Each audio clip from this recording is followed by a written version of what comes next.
And all that and more coming up. Welcome to Democracy Now!, democracynow.org, The War and Peace Report. I'm Amy Goodman. A new report says spending for next week's elections will break the previous record for a midterm vote by around $1 billion. According to the Center for Responsive Politics, total spending could reach as much as $4 billion this year. The report also says right-wing groups are spending more than double on advertisements than liberal organizations. We'll have more on campaign spending after headlines. Facing the prospect of major Democratic losses in both houses of Congress, President Obama continued to get out the vote campaign with an appearance on The Daily Show with Jon Stewart. Obama defended his administration's record and appealed for more time to deliver on his campaign pledges of change. Over and over again, we have moved forward an agenda that is making a difference in people's lives each and every day. Now, is it enough? No. And so I expect, and I think most Democrats out there expect, that people want to see more progress. Right. But, certainly in terms of the folks who voted for me, my expectation and hope is that if you look at the track record that we've accomplished in very difficult circumstances over the last 18 months, we have done an awful lot that we talked about during the campaign, and we're going to do more in the years to come. Well, that's what Obama's televised appearance came hours after a question-and-answer session with bloggers from 5 progressive websites. Obama defended his refusal to overturn Don't Ask, Don't Tell before the Pentagon completes a review, as well as his administration's response to the financial crisis. Obama also said he continues to oppose federal recognition of gay marriage, but said he's constantly reevaluating his views. In Nevada, Republican Senate candidate Sharon Angle's under criticism for a campaign ad targeting Democratic opponent Harry Reid's stance on immigration. The ad warns of undocumented immigrants threatening U.S. families as it shows Latino-looking men in prison and gang attire juxtaposed with white school children. I'm Sharon Angle, and I approve this message. Waves of illegal aliens streaming across our border, joining violent gangs, forcing families to live in fear. And what's Harry Reid doing about it? Voting to give illegal aliens Social Security benefits, tax breaks, and college tuition. Voting against declaring English our national language twice. And even siding with Obama and the President of Mexico to block Arizona's tough new immigration law. Harry Reid, it's clear whose side he's on, and it's not yours.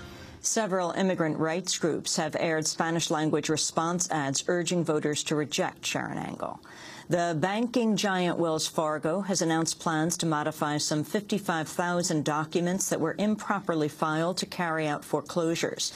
The move follows weeks of assurances from Wells that its procedures are accurate as it rejected calls to halt foreclosures. The Afghan government has delayed enforcement of a decree shutting down private military firms in Afghanistan. Afghan President Hamid Karzai had ordered the companies to disband by the end of the year. But on Wednesday, Karzai extended the deadline an additional 2 months following heavy U.S. pressure.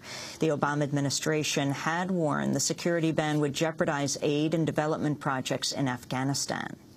President Obama's issued a waiver allowing continued U.S. military aid to 4 African countries, even though they use child soldiers. This week, President Obama waived sections of the Child Soldiers Prevention Act to prevent a cutoff of military assistance to Chad, the Democratic Republic of Congo, Sudan, and Yemen.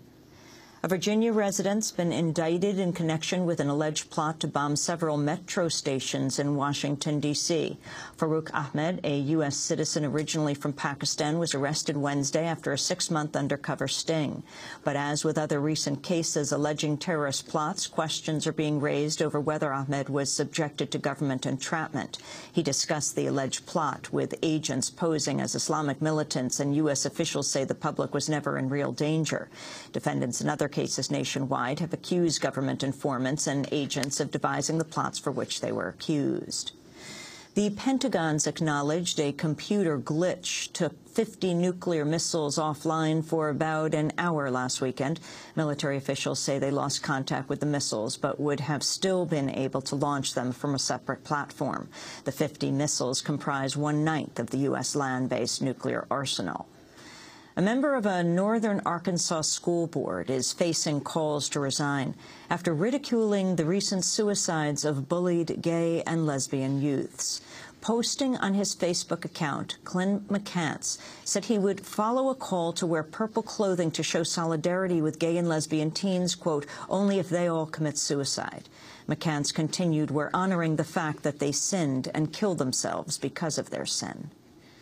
A group of Chicago area parents have ended a sit-in at an elementary school field house after 43 days.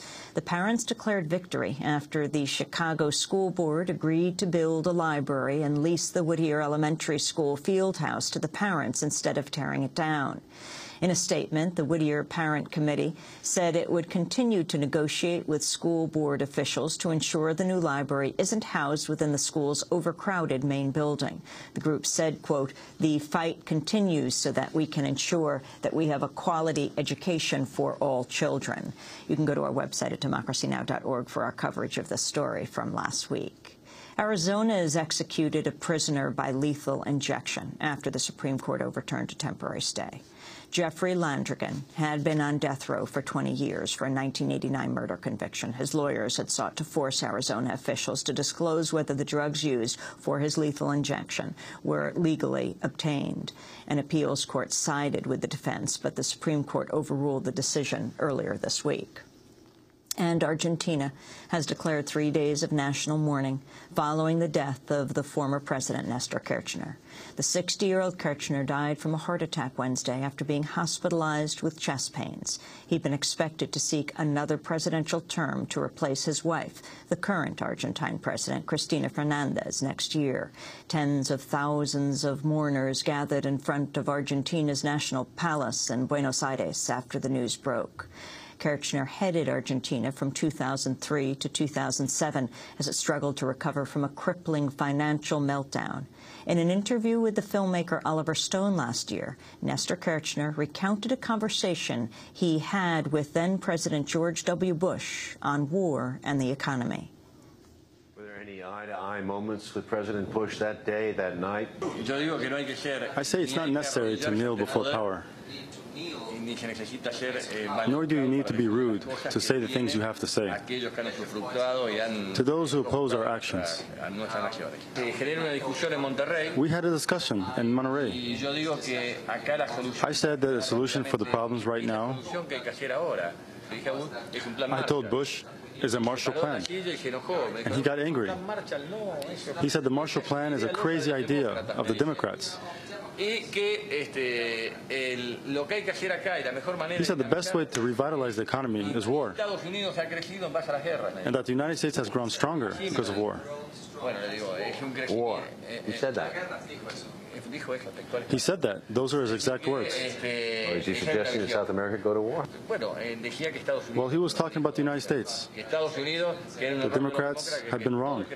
All of the economic growth of the United States has been encouraged by the various wars. He said it very clearly. President Bush is... President Bush is... Well, he's only got 6 days, right? Yes. Thank God. Former Argentine President Nestor Kirchner speaking to filmmaker Oliver Stone last year. He was in his film South of the Border. Nestor Kirchner died at the age of 60.